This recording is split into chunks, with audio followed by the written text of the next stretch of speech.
Hey, I wanted to show you how I use Slater to create some code for a Rive game that I've been working on. So in the original version of the game, I have this count up here. When you find the character, it'll tell you how many times you found him. But when you refresh the browser, it resets to 0. So that's it. It'll just count for you as long as you stay within the window and don't refresh. I wanted to find a way to keep that count going, but I didn't know how to do it with JavaScript. So I took the code that I had already created to implement this game and have the sound playing for the game, and pasted it into Slater. Slater's a new tool from Edgar Allen that lets you host and edit your code, but also has an AI assistant built into it, so you can chat with Slater.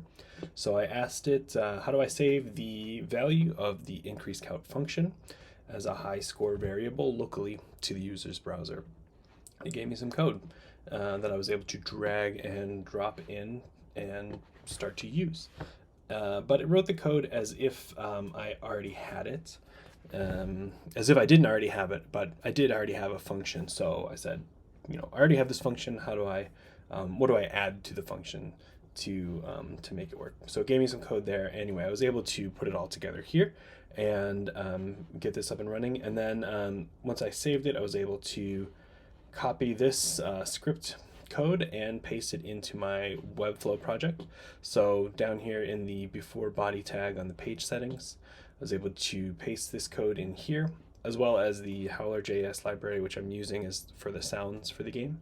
And once I published it, it was up and running, and I was able to have this save the count. So here it's going to say I've found Archie 26 times, including 2 times just now, but if I refresh, you'll see it's only going to zero out the first number, and the 26 is going to remain.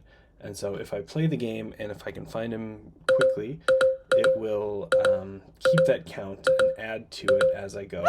There he is. So 27 times now, including 1 time just now. And again, if I refresh, it's going to keep the 27 and say 0 times just now. So if I close this window and come back to it, if I close the browser and come back to it, it's going to stay in place, which is really great.